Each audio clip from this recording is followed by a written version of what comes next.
David Bohm Seminar Series 2, Sunday, December 3rd, 1989, 11 o'clock morning session, Oak Grove School, Ojai, California. So we've discussed meaning and how we can share it. And and I suggest dialogue is a way. Now, the word dialogue, it's interesting to go into the derivations, is the Greek root dia and logos. Logos means the word, or else I would say the meaning here. And dia means through. It conveys the notion of flow between us rather than an exchange back and forth.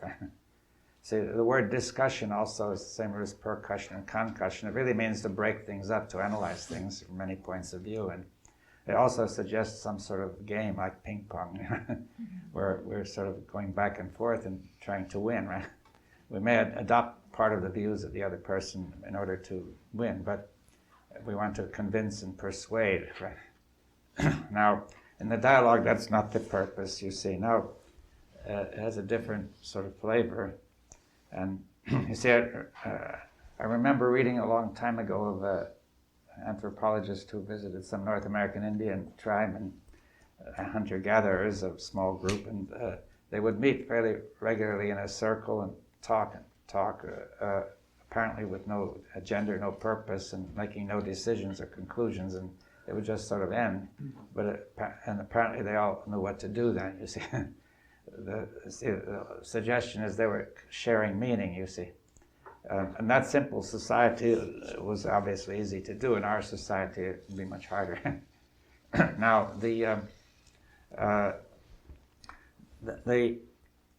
I would say that the basic notion of a dialogue would be for people to sit in a circle. As that geometric arrangement doesn't favor anybody. It allows direct communication, right? Unfortunately, we can't do that here because there are too many people, but you may have noticed that those who are in the back would have a hard time communicating with those who are in front. Now, and in principle, the dialogue should work without any leader, without any agenda. But of course, we are used to leaders and agendas, so we'd probably have to start with a facilitator and gradually work toward not having one. Now, if we were to start a meeting here without a leader, say you start talking and we have no agenda, no purpose, I think you would find a great deal of anxiety in not knowing what to do, right? These early people sort of took it naturally, but we have got used to the other way, right? And so one of the things would be to work through that, you see, that there is going to be this anxiety, but you have to face it, right? And I suggest that if people did this for an hour or two, they would, and in fact, we know by experience they do get through it, right? Now, and start to talk more freely. Now, if we try to have a dialogue, we'll find various obstacles in the way, you see. First of all, we find that some people talk easily and tend to dominate the conversation, and others find it harder to talk, or perhaps they don't have that confidence, they're afraid to make a fool of themselves. Some people are not worried about that.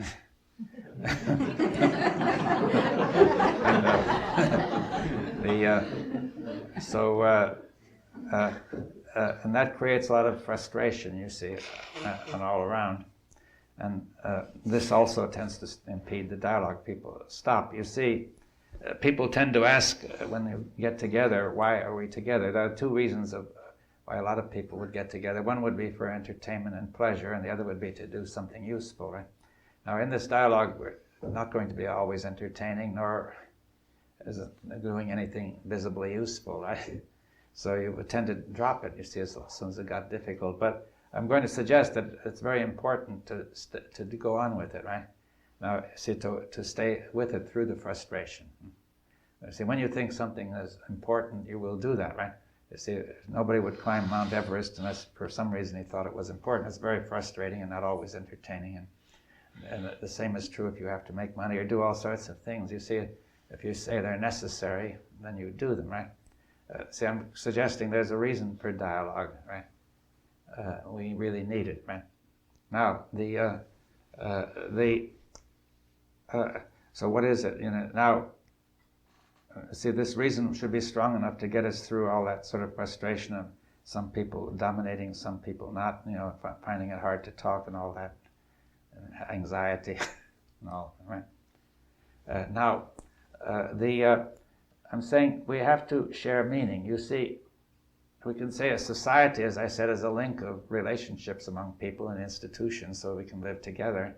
But it only works with if we have a culture, which means we share meaning and purpose and value, right? Otherwise, it falls apart. Our society is incoherent and doesn't do that very well. It hasn't done for a long time, and so now, how are we going to go about it? You see, when people first get together, if you have, say, 5 or 6 or 7 people, they can usually adjust to each other so that they don't say the things which would upset other people, right? Right? They sort of get a cozy adjustment. Or if there is a confrontation, it seems, with 1 or 2 people, it seems very hard to stop it, right? And get stuck, you see. Now, if you raise the number to about 20, then something different begins to happen. Because from 20 to 40 is about as many as you can conveniently do in a circle. And we may put 2 circles concentrically. Now, there you begin to get what I call a microculture. You see, you have enough people coming in from different subcultures so that they're a kind of microcosm of the whole culture. Right? And therefore, some of the question of culture begins to come in, the shared meaning, right? Which is crucial because the collectively shared meaning is very powerful. It's more powerful. The collective thought is more powerful than the individual thought. In fact, the individual thought is mostly the result of collective thought anyway, interaction. And the language is entirely collective, and most of the thoughts in it are. Now, everybody does his own thing to those thoughts, but very few change them very much. Now, they make a contribution. Now, so we have the collective thought, and we're going to be... Dialogue is a way of exploring thought collectively, while we've been discussing ways of exploring it individually. The two really go together, right? We've got to do both sides. Now, in this dialogue, there are various... one of the things that will come up, the basic thing, is that we have different assumptions, right? As we have different backgrounds, as you were saying, therefore different assumptions. That's the same thing, right? People in one culture assume one thing, people in another one another. That's an extreme. But inside any culture, there are also very differences among the individuals and differences of subcultures in any country and so on. And therefore, we don't have the same assumptions, and that will interfere with communication, right? Because these assumptions are tacitly affecting the whole meaning of what we're doing, right? Now,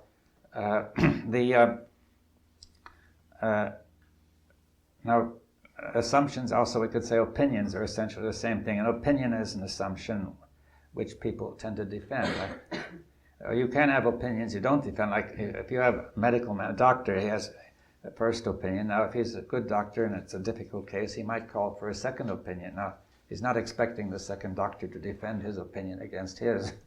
That would be a waste altogether. He just wants another opinion, another point of view, to put the two opinions together, right? Now, but that is not the case usually when people have opinions, right? See, when they discuss and have opinions, they defend them, they impose them, right? They try to have some sort of to convince and persuade, to have a compulsive element in there, some sort of violence, right? In that, and and that prevents communication. You see, if we defend opinions, we're not going to be able to have a dialogue, right? Now, you're usually unconsciously defending your opinions. You don't do it usually on purpose. You may be conscious, but most of it is not, right? You feel this is so true that you can't avoid this, trying to convince this stupid person, how wrong he is, and so on.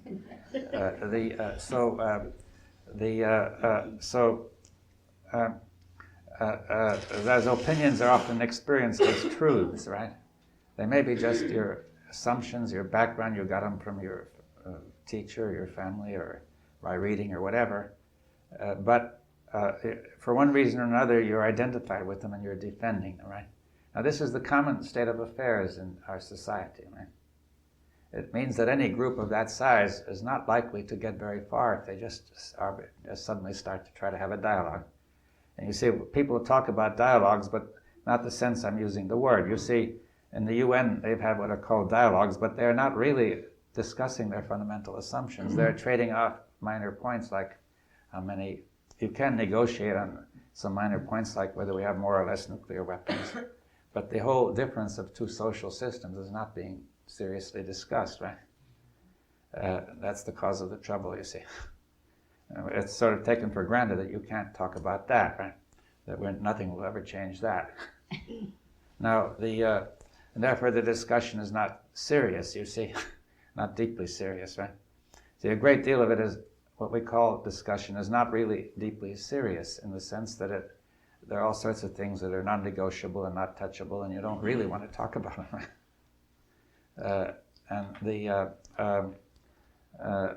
You could say that on the whole, if you're sort of defending your opinions, you're not serious. If you're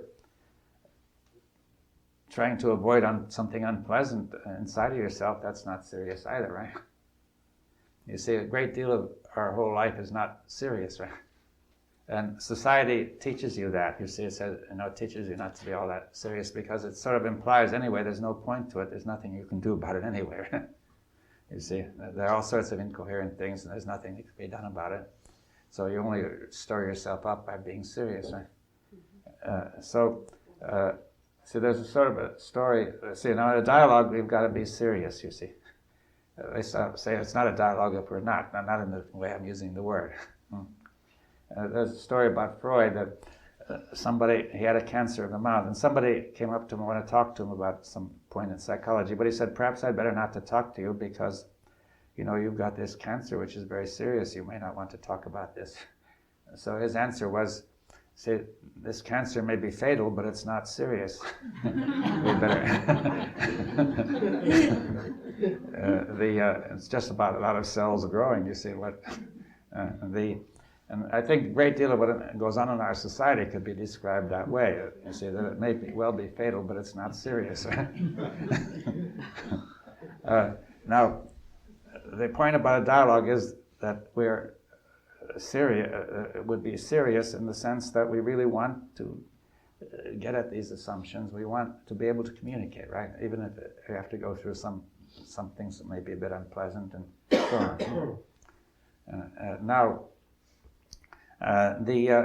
So now I'm going to suggest the way it ought to work, which is what? That if we have a lot of assumptions, now assumptions will come up.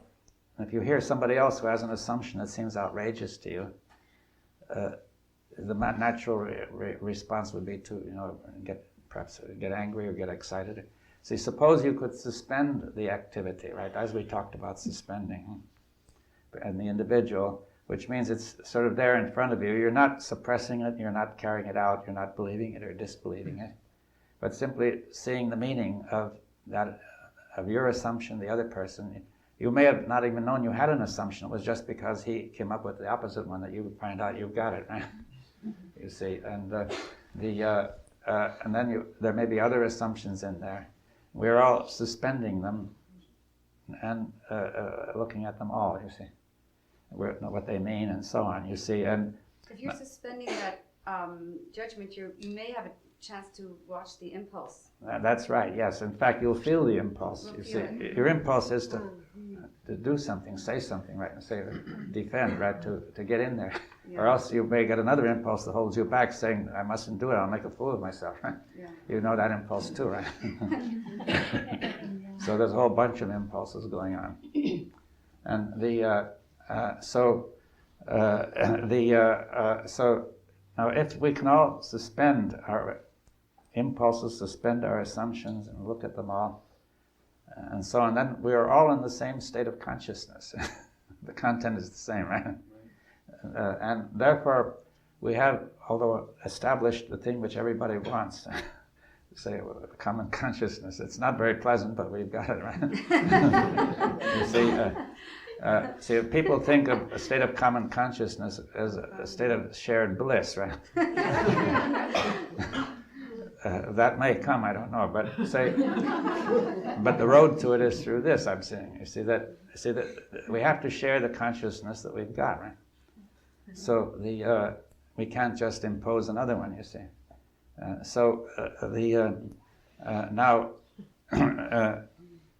Therefore, we have a common consciousness, and it shows, you see, not only in what people say, but in the stance of their bodies and so on. Everybody can see outwardly and inwardly what's going on. It's very similar, right? In spite of, everybody is very much the same, similar, because everybody's got different opinions. Everybody is similar in having a different opinion, right? Which is in conflict with another one. And now in that situation, some people may not be strongly attached to the opinions, and they can come in and diffuse the issue, you see, so it doesn't get too confrontational, polarized, right? And now if people can stay with that and look at it, then a change can take place. You see, a common perception can take place, which is stronger because many people are involved, right? Because it's being reinforced both collectively and socially and individually, right? And because we're all so built that we tend to regard what everybody agrees on as true anyway. It builds up. You see, the collective often is troublesome because the group may act like a conscience or something that people are afraid to oppose it. But this group we're aiming not at that group, you see, that condemns and judges and so on. You see, we're saying we all realize that that's going to get in the way, right? So we're saying this group is not aiming at any purpose. It's not going to judge or condemn. It's simply going to look at these opinions and assumptions and let them surface. And and I think that there will be a change. You see that there's a great deal of violence in these opinions, right, which you're defending. See, they're not merely opinions. They're not merely assumptions. They're assumptions with which you're identified, right? Which you're therefore defending, because as if you're defending yourself, right? So, see, in other words, the natural self-defensive impulse, which we got in the jungle, has been transferred from the jungle animals to these opinions, right? In other words, we say there are some dangerous opinions out there, just like there might be dangerous tigers, right? And there are some very precious animals inside that have to be defended, right? So, therefore, an impulse which makes sense there has been transferred here. Now we get to be aware of that, right? And I think that in that situation there is a change. In fact, we can do this individually too. You see, we'll discuss that in the afternoon. You see, facing this sort of thing can be done both collectively and individually. Right? In fact, we ought to do both. Right? Now, but something new comes in when you face it collectively, which is the whole cultural conditioning. Right? You see, individually, it's very hard to be aware of it. You're surrounded by all the people of a very similar culture, and you therefore share these assumptions, and you don't know you've got them. Right? But in a group of about 20 to 40, you're bound to have people with different assumptions and things they don't share. So the point is, we are facing the fact that we don't share our background, you see, entirely. We share a great deal, but it's enough to disagree on one point to blow it all up, right? The more we share, the quicker it'll blow up when there's one point that doesn't agree, right? So, now, what you will find, I'm going to say, here's what might happen, that this whole thing collapses and suddenly the feeling changes to one of fellowship and friendship, you see, I mean participation, sharing, because the fact is that when you're sharing all these opinions, we are all participating in the same thing, right? We are partaking of the common consciousness and we are taking part in it, right? And so you get that feeling we are participating, right? See, people can participate in hate too, you see. It's a very powerful bond. I mean, I remember many years ago, I visited some people who had fled Nazi Germany, you see, had been anti-Nazi fighters, and they were living in Ireland, and they found it very tame and dull. They said, when we had the Nazis there, we really felt alive, we hated each other. So, not that they wanted them back, but the thing is that this hate is a common bond which is very powerful. Now, if people could stay with this powerful violence or hate or whatever it is all the way to the end, then it sort of collapses, because it hasn't, ultimately, you see, we're all the same, right? And therefore you have this participation and fellowship, and you can become friends, right? People who have gone through that could become good friends, right? And therefore they can really let the whole thing goes differently. They become more open to each other, trusting, and they've gone through that. You see, the thing that they're afraid of, they've already gone through, right? You see, so and the intelligence can then work. You see, as long as we have this defensive attitude and blocking and holding assumptions and sticking to them and saying, I've got to be right, and so on, then intelligence is very limited. You see, because intelligence requires you don't stick to an assumption. You see, there's no reason to stick to an assumption if there's evidence that it's not right. So you have to, an assumption, proper structure is it's open to evidence that it may not be right, or an opinion. Now, that doesn't mean we're going to impose the opinions of the group. You see, that everybody may have a different opinion or not. It's not that important. It isn't even necessary that everybody be convinced to have the same view, right? As long this sharing of mind of consciousness is more important than the opinions, right? And in fact, usually you'll see these opinions are limited anyway, and perhaps you will find that the answer is not in the opinions anyway, you see, somewhere else. You see that the truth does not emerge from those opinions, but it must emerge from something else, a more free movement of this tacit mind. See, what happens is now that the tacit mind, we've talked about before, can be shared, right? It's shared not only in words, it's shared in body language. It's shared in ways that are very subtle, right? And therefore people can think together. You see, when you hold opinions, you cannot think together, right? With somebody, you see, but thinking together means A says something and B can pick it up and carry it along just as if it were his own thought. C does it, D, and so on. So that is clearly this kind of mind needed to deal with social problems, right? You see, if our legislatures could think together, they would be able to make an intelligent response to whatever's going on. Well, would it be appropriate here to say that what you're suggesting is considerably more difficult than climbing Mount Everest? Yes, but I think I do not see any way for the human race to be viable in the long run if we can't do it. You see, I mean, we may last 100 years, 200, 500, I don't know, but it's not viable with high technology. If we could manage to return to something like the Stone Age, we might go on all right. Provided that 99% of us agree to leave the field, so the remaining 1% can live in Stone Age technology. As difficult as it may sound, I think dialogue does occur occasionally. Quite a few of us have taken part in discussions which occasionally became dialogues. I think one can, after a certain while, distinguish certain phases of gatherings of this sort.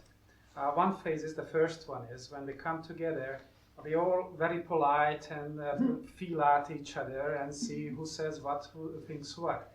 The second phase is, if we keep long enough, is that there will be some people who expose their notions and ideas relatively strongly.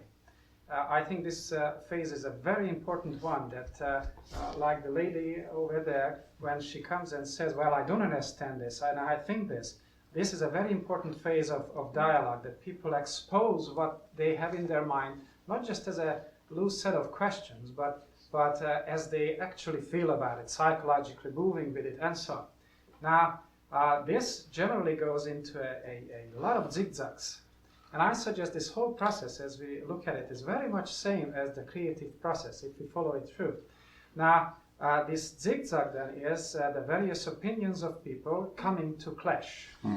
I think this, you think that, and so on. How come? And comes this evangelizing urge to convince each other of our absolutes. Now, the next phase is an outright chaos, and the most valuable phase of this whole thing, when we all feel that this whole thing is not worth doing. And how many times have we felt it, right? Now, two things we do about it. Comes a good leader or facilitator and says, let's organize this thing. This just cannot go any further. So we fragment each other into various little groups, and we think that this will work. The only thing we have done now, the groups have these different views and opinions. They go into various fights. Or we plainly turn our backs to it and say, well, this is not it, it's not worth doing, and so on. Now, if we survive the chaos, if we go through by whatever external force or internal urge and so on, comes one of the most beautiful things. The coming out from the chaos is the letting go, the dropping our views, the yielding to saying, well, I'm really not too sure after all, and for the sake of maybe getting out from this, my neck is on the table now, so let just whole thing float. Let's see what happens. If this stage arrives after it, something quite beautiful happens. And that is, the Bible comes to my mind when Jesus says that if 2 or more of you come together in my name, I will be in the midst of you. And that's exactly the feeling which comes, where it is there is a sense of love and care, a certain brotherhood in which it doesn't matter anymore too much what you say. It is this atmosphere which becomes important. It is this sense of being together, quite independent of your opinions, but of course that's included. I will listen to you. I can even tell you are a fool, and so on. And you can tell me the same. This is the kind of atmosphere. If it comes about, it is the most fertile land in which then you can start with anything. Any thought matters. The important thing which then remains that you and I are together in a very deep sense of this thing. We are not separate from yet our opinions are different and so on. And I think to survive this chaotic state, and probably this chaotic state has to be certain kind, maybe properly facilitated, I don't know exactly what it is, brings about something so memorable that itself, that if you wish, experience of togetherness will then make the situation go on and survive new chaoses, new ups and downs. I think this very process is actually very much what one can individually sense, the creative process. That's how new ideas come about individually. We go into it with some assertion, that's how it goes, that's what it should be. Then we find an obstacle and the thing collapses. Then zigzags arise. I, as an engineer, go through this over and over again. And then I get lost. It's a chaos. I don't know what to do. And then somewhere, sometimes, when I am really let go, the idea pops from nowhere. But the important thing is that idea pops in a background, a feeling, a certain deep sense of meaning and intelligence and love. All these things is behind it, and it pops out from that. And from there on, oh yeah, this is it. And I think that's the same thing which can occur, or similar thing can occur in a group environment. Yes, well, that's a very good outline of the whole process. I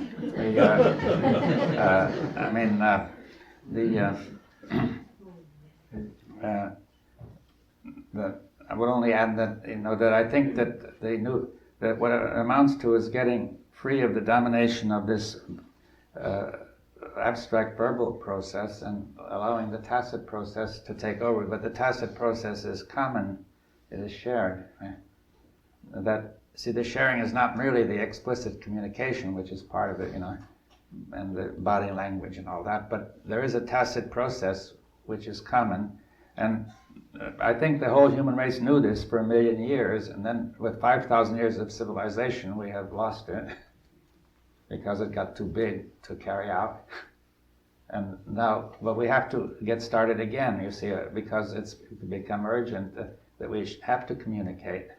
We have to be in sharing our, we have to share our consciousness and to be able to think together, you see, in order to do whatever is necessary so intelligently.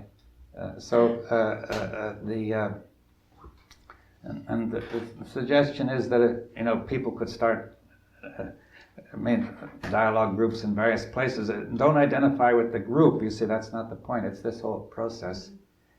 You're liable to say this is a wonderful group or something, but you see, it's the process that counts. And saying even there's no point in keeping up a particular group indefinitely. Maybe you have to keep it up a while, or else it won't work, as you were explaining. Maybe a year or two or so on.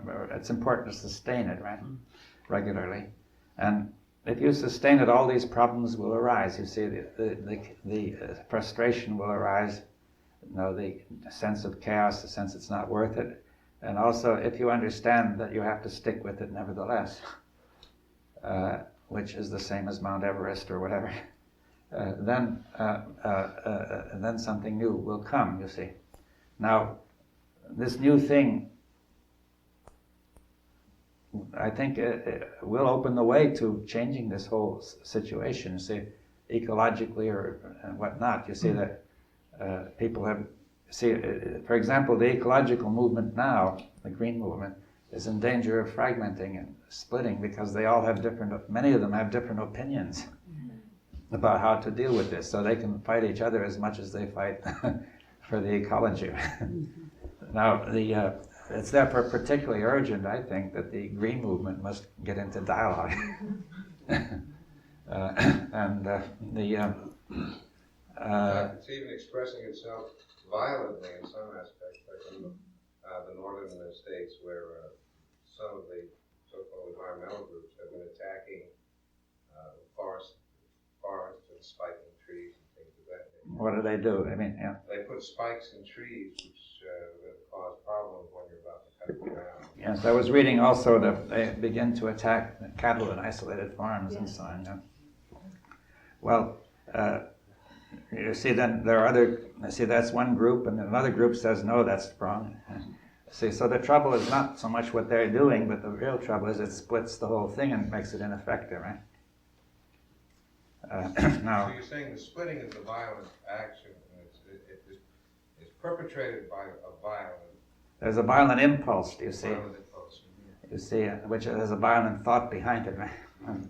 Or sustaining it, right? Well, would they have a dialogue then? Generally you talk about dialogues, just people saying whatever they want to say. But in that case, they'd have a dialogue about the environmental. You can do it in a more limited way. I think it would be best if they would accept the principle, let it be open, you see. But if they're not ready to do that, let's do it what we can. Now, because when you limit it, you're accepting some assumptions on the basis of which you limit it, and therefore you're not looking at them, right?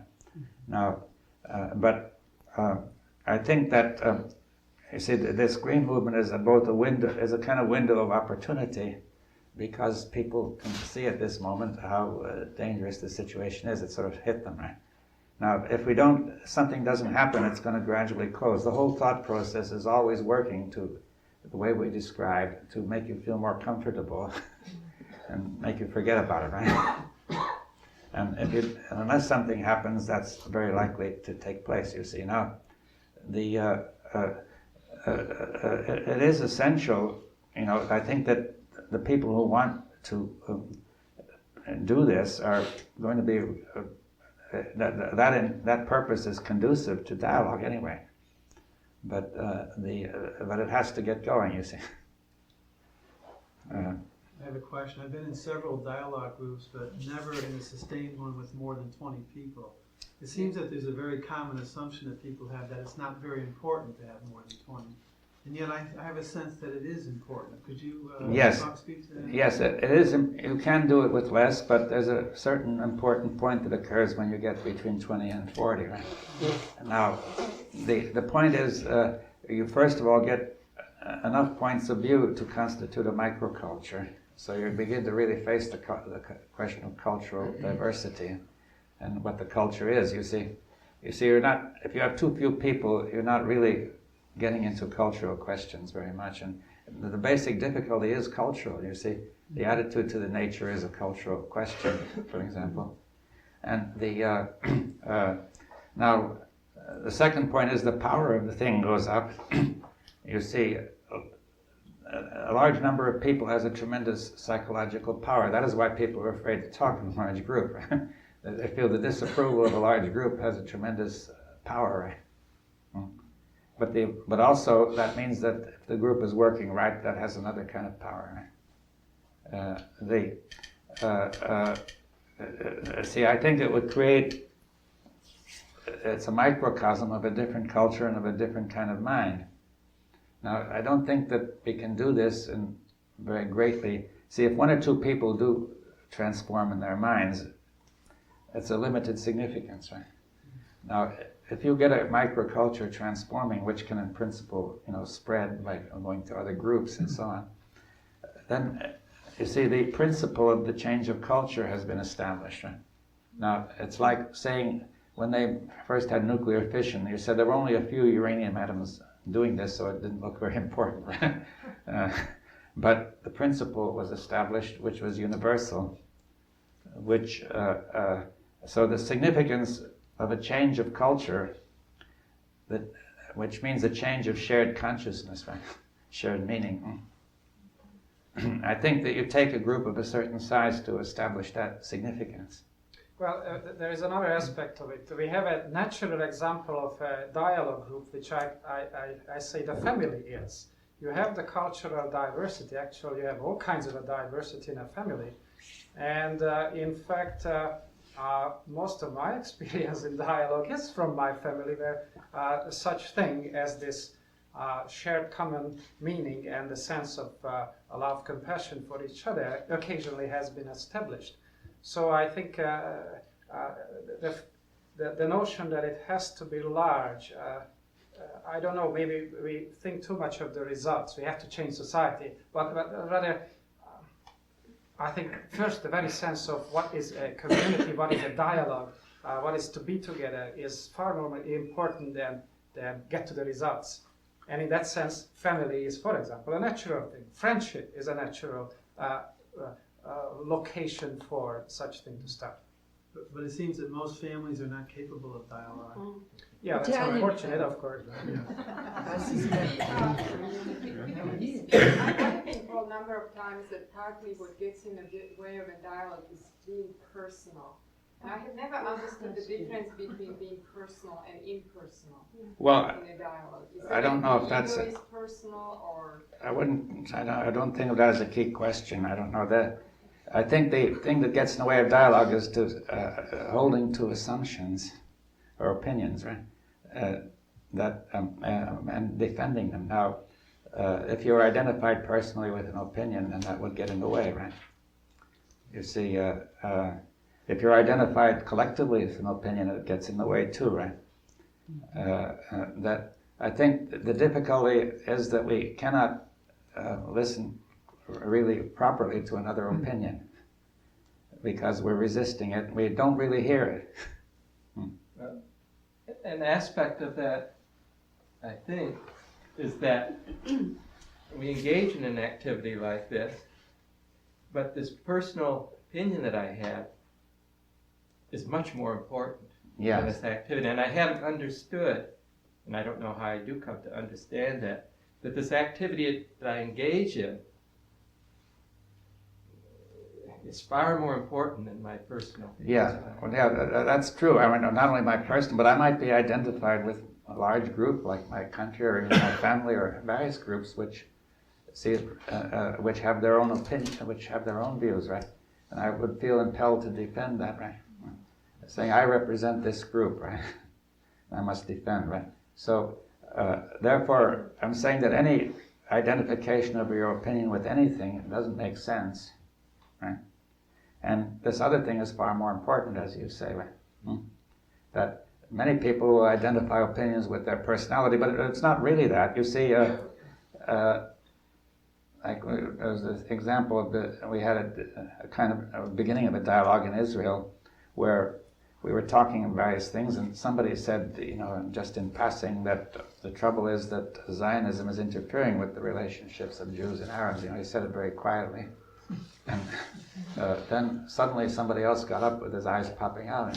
And he said, but without Zionism, the country would go to pieces. Now, it was not his personal opinion only, right? He felt identified with that whole body of opinion, right? And because it was such a big body, he defended it even more, right? So I think that the question is the defense of opinion, and this requires, the other point is that if we're going to have a dialogue, there's no place in the dialogue for the principle of authority and hierarchy, you see. That may be necessary to run a society, you see, we have to set up all that to run things, but we need a place where there's no authority and no hierarchy, where there's no special purpose, like sort of an empty place, and where we can let anything be discussed. Let's see what you're suggesting is a group of people come together, essentially without motive, and engage in a task which is tremendously difficult, and give up their opinions, when really all they're mostly concerned about is their personal problems. They can't get along with their wife or whatever. And so why would we come to feel this tremendous necessity? Yes, you pointed to the difficulty of sustaining a dialogue, right? You see, what you say is quite true. It's not all that easy in our society to sustain a dialogue. Now, but still, let's think about it and say, it does seem to be necessary to have this dialogue, whether we have it in the family if we can, we could have it within our friends if we can, but I think there's an important advantage in a larger group. And we've got to have this process of dialogue, or else the whole thing is going to go to pieces. Like I said, without the glue or the cement, it all goes to pieces. You see, unless we share meaning, it'll become chaos, as it is becoming, right? You see, throughout the whole world, we have this vast set of things going on, and everybody defends his opinion, and nobody can really be serious, right? And it would seem that the impulse to dialogue is there. So there are a few people in this room who keep coming back, despite the fact that there may be an element of frustration involved in trying to institute this. It feels very real. It's not. Is the problem that we have difficulty engaging in something that is purposeless? Well, that's part of our prejudices of one of the assumptions of society is we've got to have a purpose to get together, right? It's sort of a tacit assumption. If there was a purpose, it would not be a dialogue. Yeah. Now, I'm saying if you insist on that, we'll perhaps do it that way, but it's better, the less purpose you define, the better, right?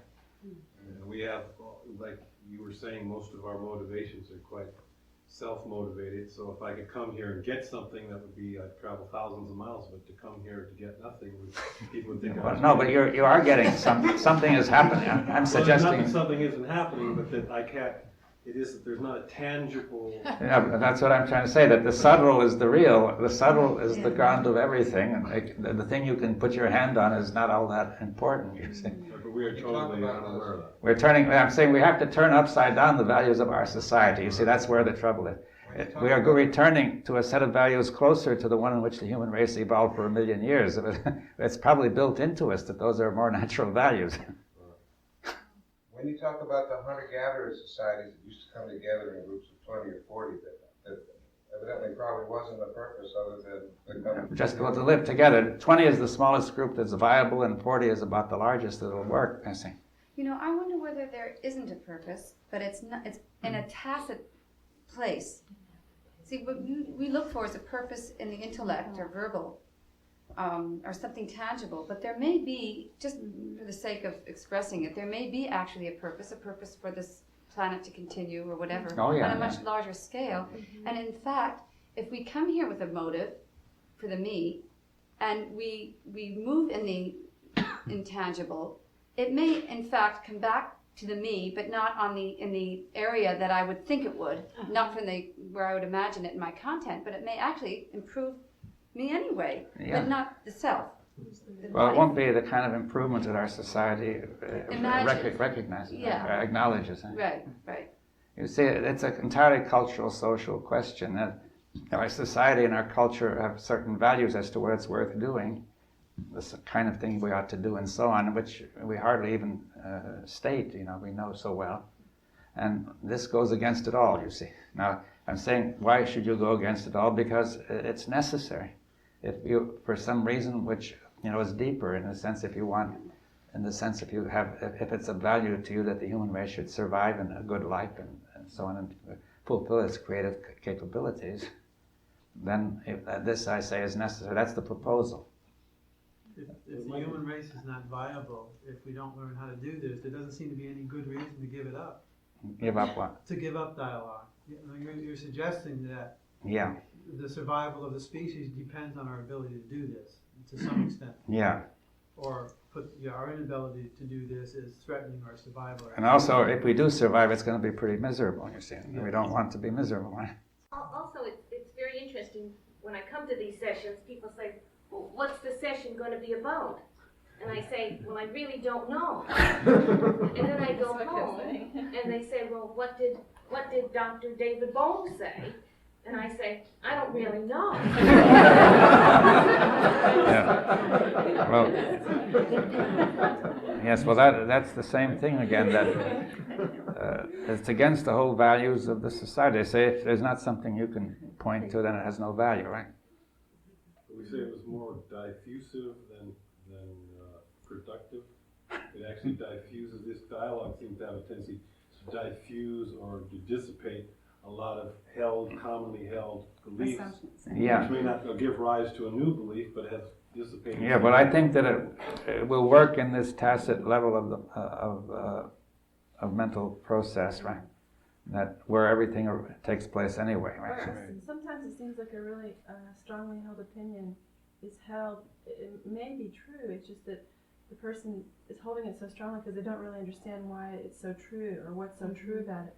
But then if the energy is taken down, they could get a better vision of what's so true about their opinion and can communicate it without all that heat and passion. Yeah, well, I don't know whether I know it, but then you have to listen to what the other person says that it may not be true. Right, and then allow that to where you have to listen. Right? Yeah.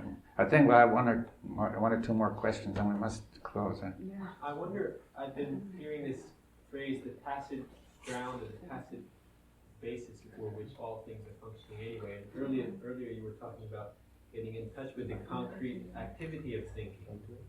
I'm wondering, what is the proper relationship of thought to this tacit ground? What is going on? Well, the thought is emerging from the tacit ground, just as the bicycle riding emerges, right? See, that any change in thought will come from the tacit ground. So if we are communicating at the tacit ground, then maybe thought is changing.